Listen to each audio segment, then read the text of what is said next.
নমস্কার, আমি জয়দীপ বেরা। পজিটিভ বার্তার উদ্যোগে বিকাশ টক্সের পর্দায় আপনাদের সকলকে জানাই স্বাগত।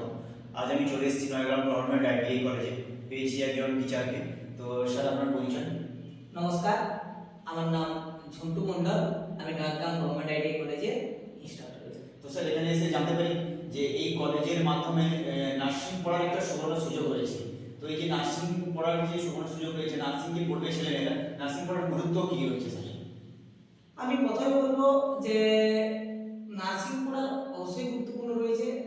নার্সিং ছেলে মেয়ে উভয়ই দুজনেই পড়তে পারে নার্সিং। তো একটা হসপিটালে যেমন একটা ডাক্তারের গুরুত্ব যেমন রয়েছে, সেরকম একটা নার্সের গুরুত্ব রয়েছে। কারণ নার্স হচ্ছে কি ছাড়া একটা হসপিটাল যেমন চলতে পারে না, সেরকম একটা ডাক্তার ছাড়া একটা হসপিটাল বা নার্সিং হোম চলতে পারে না। সেরকমই যেমন নার্সের কাজ যে আমি বলবো যে নার্সের কাজ যে রোগীকে শুধু সারিয়ে তোলা তা তো নয়। নার্সের কাজ যেমন একটা হসপিটালে বা একটা নার্সিং হোমে রোগীকে মানসিকভাবে শারীরিকভাবে ওষুধ দিয়ে সারিয়ে তোলা নার্সের গুরুত্বপূর্ণ অবশ্যই ভূমিকা রয়েছে। আচ্ছা, এই যে নার্সিং কোর্স যে চলছে, নার্সিং যেমন যে ভর্তি চলছে আপনাদের কলেজের মাধ্যমে, কিভাবে করবো এই নার্সিং কোর্স করতে গেলে কি করতে হয় বা কি কি প্রসেস কি আছে?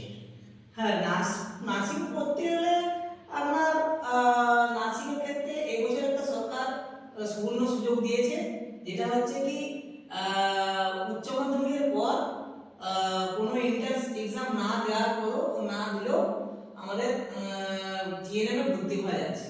আর বিএসসির ক্ষেত্রে জেনপার বলে একটা এন্ট্রান্স এক্সাম আছে, ওটা দিলেই ভর্তি হওয়া যাবে। এই সুযোগ সরকার আমাদের এবছর দিয়েছে।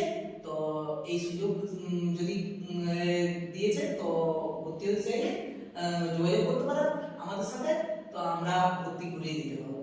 আচ্ছা, জিএনএমটা কত বছরের কোর্স স্যার? জিএনএম হচ্ছে কি 3 বছরের কোর্স। আচ্ছা, আর বিএসসি হচ্ছে কি 4 বছরের কোর্স। আচ্ছা, তো এই যে বিএসসি আর জিএনএম যে পড়ছে ছেলেরা, এদের ভবিষ্যৎ কি আছে? আমি বলবো যে অবশ্যই পড়াশোনা করলে ভবিষ্যৎ থাকবে। কারণ পড়াশোনা করার পর কেউ বাড়িতে বসে থাকে না। যে কোনো পড়াশোনাই বলুন, শুধু নার্সিং ক্ষেত্রে নয়, নার্সিং বলুন, ইঞ্জিনিয়ার বলুন, যে কোনো ক্ষেত্রে কেউ পড়াশোনা করার পর কেউ বসে থাকে না। যেমন নার্সিং পড়ার পর আমাদের যেমন বিভিন্ন দিকে যাওয়ার লাইন আছে। যেমন নার্সিং পড়ার পর আমরা হচ্ছে কি কোনো হসপিটালে প্রাইভেট জব, এবং কোনো হসপিটাল বা নার্সিং হোমে গভর্নমেন্টের যে জব, হসপিটালে যে আমাদের এই তো রিসেন্ট আমাদের যে রিক্রুটমেন্ট বেরিয়েছে, যে ডাব্লিউবিএসসি এর আন্ডারে যে এইচআরবি যে রিক্রুটমেন্ট, এই তো রিসেন্ট পরীক্ষা হচ্ছে।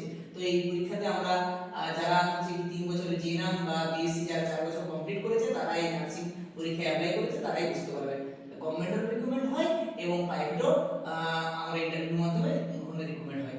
আচ্ছা, আমাদের এই যে জিএনএম বা বিএসসি যারা পড়ছে, নার্সিং ছেলেমেয়েরা যারা পড়ছে, ওরা শুধুমাত্র ওয়েস্ট বেঙ্গলের মধ্যে সীমাবদ্ধ নাকি ওয়েস্ট বেঙ্গলের বাইরেও তারা চান্স পাচ্ছে? না, আমাদের জিএনএম বলুন, বিএসসি বলুন, তারা ওয়েস্ট বেঙ্গলেও কাজ পাবে এবং বাইরেও আমাদের অনেক বাইরেও কাজ করছে বা করতে পারবে। সুযোগ সুবিধা বাইরেও রয়েছে, এই আমাদের ওয়েস্ট বেঙ্গলের মধ্যেও রয়েছে। আপনারা সবাই শুনলেন, এই কলেজের মাধ্যমে একটা সুবর্ণ সুযোগ রয়েছে নার্সিং পড়ার, এবং নার্সিং পড়ার যে কী কী গুরুত্ব বা নার্সিং কীভাবে করবেন বা এর ভবিষ্যৎ কী, সবই জানলেন, শুনলেন। আমাদের স্যারের কাছ থেকে আমরা জেনে নিলাম, শুনলাম, আপনারাও শুনলেন। তো স্যার, আপনাকে অসংখ্য ধন্যবাদ। আমাদেরকে অসংখ্য ধন্যবাদ।